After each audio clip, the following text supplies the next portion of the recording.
this was about the introduction of the technical things. Now what I suggest you is कि आपको दिखेगा कि हमारे इंडिया में जैसे जैसे हम टेक्निकल ग्रोथ की बात करते हैं वैसे वैसे हमारी इंस्टॉल कैपेसिटी हर साल बढ़ती जा रही है, क्योंकि हमारी पॉपुलेशन के हिसाब से हमारी जो एनर्जी की डिमांड है वो भी बढ़ती जा रही है। लेकिन इसके एडवर्स डायरेक्टली और इनडायरेक्टली चीज़ें क्या हैं, इसके अफेक्ट्स क्या हैं? तो इसका जो मोस्ट ऑफ दी आप जो देखते हैं असर जो देखने में आ रहा है वो क्लाइमेट चेंज में आ रहा है।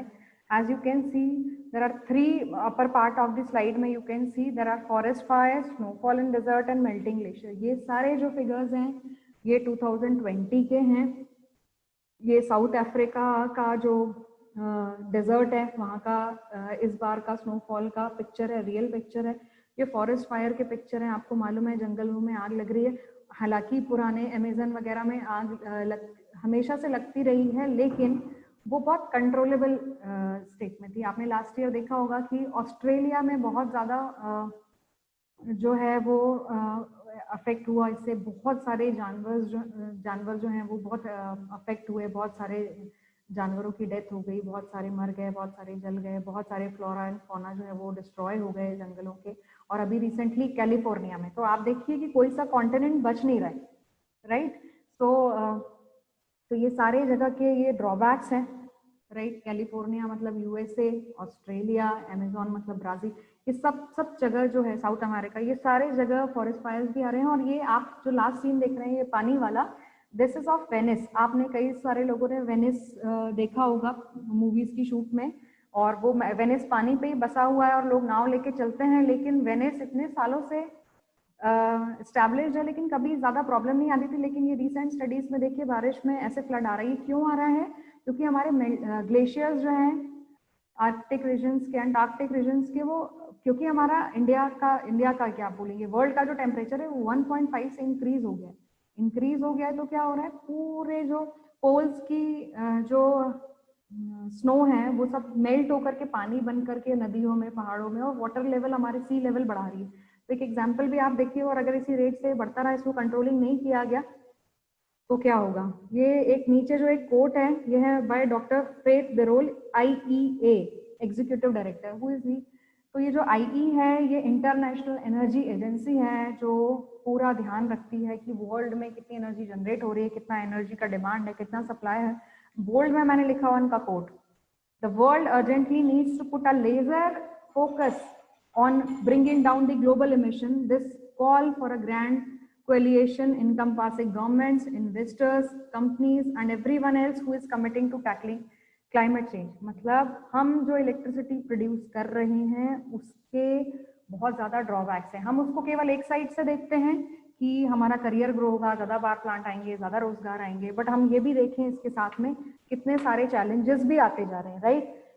तो IIT बॉम्बे के एक प्रोफेसर हैं। हम कभी किसी एक्स्ट्रा क्लास में सिलेबस के अलावा भी कभी आपका जब भी मन होगा कि क्लास नहीं पढ़ना है, या आपका जब भी कभी मन होगा कि हमको आज कुछ डिफरेंट पढ़ना है, या टाइम शेड्यूल के अलावा आप चाहते हैं कि एक्स्ट्रा क्लास इस विषय पे, क्योंकि ये थोड़ा सा सोशल रिलेटेड वर्क भी हो गया, सोशल कॉज से, नोबल कॉज से रिलेटेड। तो IIT बॉम्बे के एक प्रोफेसर हैं, उन्होंने एनर्जी स्वराज फाउंडेशन अभी अपनी लीव लेके, चेतन सिंह सोलंकी सर उनको सोलर मैन ऑफ इंडिया भी कहते हैं, he is working towards energy sustainability. तो हम कभी लास्ट क्लास में कभी इस पर डिस्कस करेंगे। So these are the adverse effects. So being an electrical engineer, this is our prime responsibility to save energy also. The energy save is energy generated. ऐसा कहा जाता है, right? कि आप जितना इलेक्ट्रिसिटी सेव करेंगे, क्योंकि ये सब रन टाइम की बात होती है। इलेक्ट्रिकल एनर्जी को हम सेव करके लॉन्ग टर्म में नहीं रख सकते, थोड़ा बैटरी के टर्म में रख सकते हैं, बट लॉन्ग टर्म में उसको सेव करके रखा नहीं जा सकता, राइट। तो हमको उसको रन टाइम पे प्रोड्यूस करना ही पड़ता है। जितनी ज़्यादा हमारी डिमांड होगी उसके हिसाब से हमको इंस्टॉल करने पड़ेंगे पावर प्लांट्स पूरी वर्ल्ड में। तो ये सारी चीज़ें हैं, इसका हमको ध्यान रखना है। और ये भी ध्यान रखना है कि हम कितना इलेक्ट्रिसिटी बचा सकते हैं। Being an electrical engineer, this is our moral responsibility कि हम एनर्जी के लिए अपनी जो क्या रिस्पॉन्सिबिलिटी बनती है ना, उसको ध्यान दें। कोशिश करें, अभी तो आप लोग घर में हैं तो कोशिश करें कि जितना भी एक्स्ट्रा आपका जहाँ पर सेव कर सकते हैं आप इलेक्ट्रिसिटी को सेव करिए। जहाँ ज़रूरत नहीं है वहाँ AC मत चलाइए, जहाँ ज़रूरत नहीं है वहाँ फैन नहीं चलाइए, जहाँ ज़रूरत नहीं है वहाँ लाइट नहीं चलाइए। कोशिश कीजिए, we can try, at least we are energy engineer so we can feel this, right. तो this is all about my lecture of today. I hope the session, there is one last slide also, but I think there is some technical problem and this slide has not been moving. So we'll be discussing it later. Or I want you to put in chat box what are the suggestions. You can personally WhatsApp me.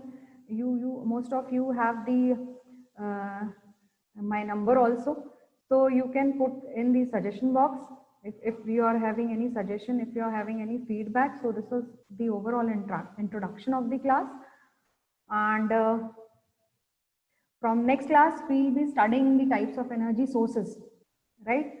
So if anybody is having any question, you can put in. Yes, this is the last slide and it has been displayed now. I think you are able to see it. हमारे पास 1-2 minute बचा हुआ है, I guess. तो ये 1-2 minute में हम इसको discuss करते हैं कि दिस इज न्यू नॉर्मल. देखिए ये जो सेमेस्टर है ये लास्ट सेमेस्टर से थोड़ा डिफरेंट है. कैसे है? क्योंकि आप आधा पढ़ चुके थे ऑफलाइन और आधा आपको ऑनलाइन पढ़ना था. तो अभी क्या है, आपको ये न्यू जो नॉर्मल है इसको अडॉप्ट करना पड़ेगा, है ना. आपको एक पॉजिटिव माइंडसेट डेवलप करना पड़ेगा कि ऑनलाइन क्लासेस जो हैं इसी में आपको पढ़ना है, इसी में आपको असेसमेंट होगा. और आई होप कि अगर दिसंबर तक, आपके नवंबर एंड तक, आपके एग्जाम्स तक अगर चीज़ें सब ठीक हो जाएंगी तो हम उसको आप हो सकता है ऑफलाइन एग्जाम भी दें, और वो देना ही है. और आपको बहुत सिंसियरली फर्स्ट क्लास से हर एक क्लास को अटेंड करना है. लाइक यू हैव बीइंग, आप बहुत अच्छे बच्चे हैं. आप सब लोग जैसे लास्ट टाइम तक करते चले जा रहे थे वैसे ही आपको करना है, right.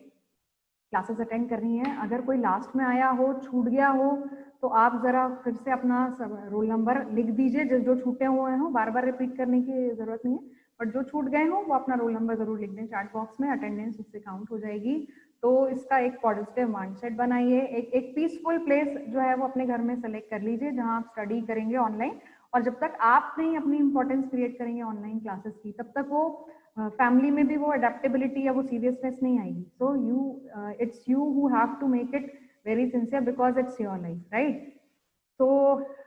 So I suggest you to make a separate register for every subject. जब भी हम क्लास ले रहे हैं तो आप रजिस्टर में नोट डाउन कीजिए. आप हर एक जो पीपीटी है उसको हम आपको दे ही देंगे, उसको एक बार स्टडी करके रिवाइज करने की कोशिश कीजिए. और आपको जो भी करना है you have to do it now, you have no other option. मैंने उसमें बोल्ड करके लिखा भी हुआ है कि अब ये जो पैटर्न है इसी में आपको स्टडी करना है. अभी आपके पास कोई और ऑप्शन नहीं है. And 7 very important thing that you have to be very responsible about your own decisions, right? I mean there are many classes which are being running and बहुत सारे लोग हैं जिन्होंने लॉकडाउन में भी काफ़ी सारे अच्छे अचीवमेंट किए हैं. ऐसे बहुत सारे स्टूडेंट भी हैं, बहुत सारे प्रोफेशनल्स भी हैं, बहुत सारे टीचर्स भी हैं. तो ये आपको डिसाइड करना है. आपको टेकन फॉर ग्रांटेड नहीं लेना ये सिचुएशन, क्योंकि ये जो सिचुएशन है ये हमेशा रहेगी, राइट. तो ये देखना है आपको और you have to craft your future. Ultimately ये आपको ही क्राफ्ट करना है. सो